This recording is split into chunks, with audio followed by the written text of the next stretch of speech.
नमस्कार, मी दीपाली बालविश्व मराठी वेबीमध्ये सर्वांचं मनापासून स्वागत। खूप साऱ्या पालकांच्या मला कमेंट्स मिळतात की आमचा बाळ हा नीट जेवत नाही, बाळाला नेहमी जबरदस्तीने भरवावं लागतं। जेवण बघितलं की बाळ रडायला लागतो, बाळ हा तोंडामध्ये घास धरून ठेवतो किंवा बाळ हा खाण्यासाठी तोंड उघडत नाही, बाळाला व्यवस्थित भूक लागत नाही। वास्तविक पाहता मुलांचं वय हे वाढतं असतं, अशा वेळी बाळाला पुरेसं पोषण मिळणं हे त्यांच्या वजन वाढीसाठी, उंचीच्या वाढीसाठी आणि मेंदूच्या विकासासाठी खूप जास्त आवश्यक आहे। बाळाच्या विकासामध्ये सगळ्यात महत्त्वाचा घटक कोणता असेल तर तो आहे आहार। आणि हा आहार बाळाने मनापासून घेणं, पोटभर घेणं, संपूर्ण आहार घेणं आणि पुरेसा आहार घेणं हे खूप जास्त आवश्यक असतं। अशा वेळी जर तुम्ही जबरदस्ती बाळाला भरवत असाल तर ते बाळाच्या अंगी कधीच लागणार नाही। पण काही साध्या, सोप्या आणि छोट्या छोट्या गोष्टी तुम्ही करत असाल ज्यामुळे जर बाळाची भूक वाढत असेल तर त्यावेळी मात्र बाळ हा व्यवस्थित खाईल, बाळ हा पोटभर खाईल, आनंदाने खाईल आणि जे तुम्ही द्याल ते बाळ खाईल। आजच्या व्हिडिओमध्ये आपण जाणून घेणार आहोत की बाळाला छान भूक लागण्यासाठी काही छोटे छोटे असे उपाय। हे उपाय जर तुम्ही सरळ आठवडाभर करत असाल तरी सुद्धा बाळाच्या भुकेमध्ये तुम्हाला खूप छान परिणाम जाणवेल। बाळ हा व्यवस्थित खायला लागेल आणि बाळाचे अर्थातच वजन असेल, उंची असेल किंवा इतर विकास हा योग्य पद्धतीने व्हायला मदत होईल। कोणते असे उपाय आहेत जाणून घेण्यासाठी व्हिडिओ शेवटपर्यंत पाहत राहा। व्हिडिओ आवडला तर व्हिडिओला लाईक, शेअर, कमेंट करा। चॅनलला नवीन असाल, आतापर्यंत सबस्क्राइब केलं नसेल तर सबस्क्राइब करा आणि शेजारी असणारे जे बेल आयकॉन आहे तेही प्रेस करा जेणेकरून येणाऱ्या नवीन व्हिडिओचे अपडेट तुम्हाला मिळत राहील। वळूया आपल्या आजच्या टॉपिककडे। या व्हिडिओमध्ये आपण जे उपाय पाहणार आहोत हे उपाय तर तुम्हाला करायचेच आहेत, पण त्यासोबतच काही छोट्या छोट्या गोष्टी जर तुम्ही फॉलो करत असाल तर या उपायांचा प्रभाव हा खूप लवकर जाणवेल आणि खूप जास्त काळासाठी सुद्धा राहील। सगळ्यात पहिली आणि महत्त्वाची गोष्ट म्हणजे बाळाला तुम्हाला भरपूर पाणी द्यायचं आहे। जेव्हा तुम्ही बाळाला भरपूर पाणी देता तर बाळाचं पोट साफ होतं, बाळाला कॉन्स्टिपेशन होत नाही, ज्यामुळे बाळाला भूक ही छान लागायला मदत होते। यासोबतच बाळ एक पुरेशी गाढ आणि शांत झोप घेईल याकडे सुद्धा तुम्हाला लक्ष द्यायचं आहे। या व्यतिरिक्त बाळाला या दरम्यान कधीही फोर्सफुली किंवा जबरदस्तीने तुम्हाला फीड करायचं नाही। बाळ जेव्हा मागेल किंवा ज्या पद्धतीने खायचं आहे बाळाला त्या पद्धतीने तुम्हाला द्यायचं आहे आणि त्यासोबतच हे उपाय करायचे आहेत। यामध्ये सगळ्यात पहिला उपाय मी तुम्हाला सजेस्ट करेन ते म्हणजे बाळाच्या आहारामध्ये आवळ्याचा समावेश करणं। आवळा हा तुम्ही वेगवेगळ्या पद्धतीने बाळाला देऊ शकता। तुम्ही मोरावळा बनवू शकता किंवा आवळ्याचे वेगवेगळे पदार्थ बनवू शकता। मुलं मोठी असतील तर आवळा आहे असा चावून खायला बाळाला देऊ शकता। आवळा हा बाळाच्या भूक वाढीमध्ये खूप जास्त फायदेशीर ठरतो। आवळ्यामुळे आपली जी काही पचन संस्था आहे ही छान पद्धतीने कार्यरत राहते, वेगवान होते, ज्यामुळे बाळाने जे खाल्लेलं आहे ते व्यवस्थित पचतं आणि बाळाला नव्याने भूक लागायला सुद्धा मदत होते। आवळ्यामुळे आपल्या आतड्यांची हालचाल आहे ही गतिमान होते, ज्यामुळे आपण जे खाल्लेलं आहे हे व्यवस्थित पचतं, म्हणजेच ते बाळाच्या अंगी सुद्धा लागतं। जेव्हा बाळाने खाल्लेले जे पदार्थ आहेत हे व्यवस्थित अंगी लागतात तर त्यावेळी ऑटोमॅटिकली बाळाचं वजन असेल, उंची आहे किंवा इतर विकास हा योग्य पद्धतीने व्हायला मदत होते। त्यामुळे वेगवेगळ्या पद्धतीने तुम्ही लहान मुलांच्या आहारामध्ये आवळ्याचा समावेश करायचा आहे। 7 महिन्यापेक्षा मोठ्या बाळाला तुम्ही आवळा देऊ शकता। त्यानंतरचा पुढचा पदार्थ आहे ते म्हणजे मध आणि ड्रायफ्रुट्स एकत्रित बाळाला देणं।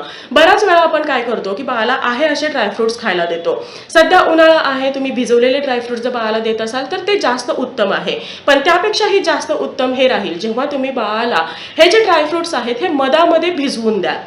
यासाठी तुम्हाला काय करायचं आहे की मधाची एखादी भरणी किंवा बॉटल घ्यायची आहे आणि त्यामध्ये हे मिक्स ड्रायफ्रुट्स, विशेषतः जे खजूर आहे किंवा खारीक आहे हे तुम्हाला मधामध्ये भिजवून ठेवायचं आहे।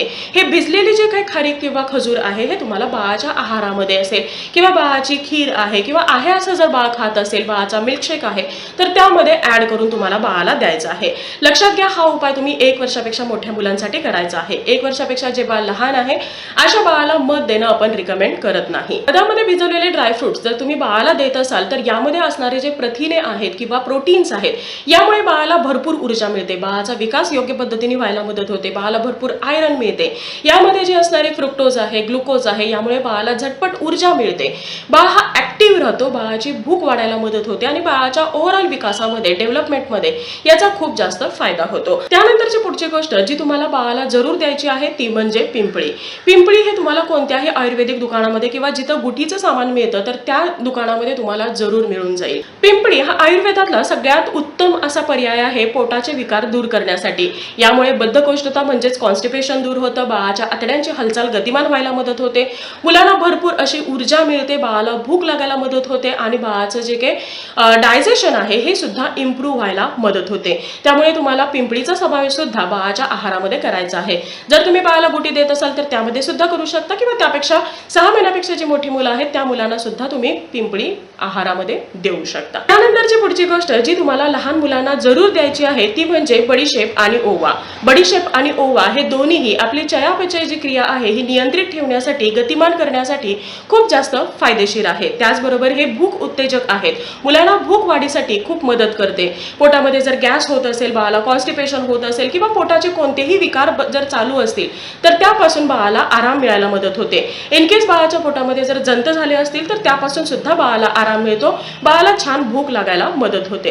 बाळाला बडीशेपचं पाणी असेल किंवा ओव्याचं पाणी आहे हे तुम्ही देऊ शकता। बाळाच्या आहारामध्ये थोडीशी बडीशेप असेल किंवा सुंठ आहे याचा वापर करू शकता किंवा ओवा बाळाचे जे काही खीर आहे किंवा खिचडी आहे त्यामध्ये अगदी चिमूटभर ओवा जर तुम्ही टाकत असाल तरी सुद्धा त्याचा फायदा हा खूप छान प्रकारे होतो। विशेषतः बाळाला जर गॅसचा प्रॉब्लेम असेल तर तुम्हाला ओव्याचा समावेश हा जरूर करायचा आहे।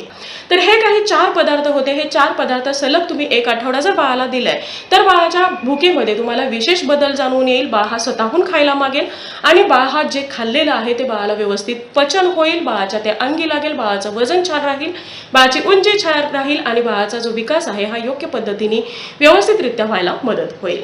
हे सगळे उपाय तुम्हाला एकत्रित करण्याची गरज नाही, यामधला एखादा उपाय जरी तुम्ही करत असाल तरी सुद्धा तुम्हाला त्याचा फायदा जाणवून येईल। सो आय होप आजचा व्हिडिओ तुम्हाला आवडला असेल आणि हेल्पफुल ठरला असेल। Thank you so much for watching this video. Bye, see you soon with new topic.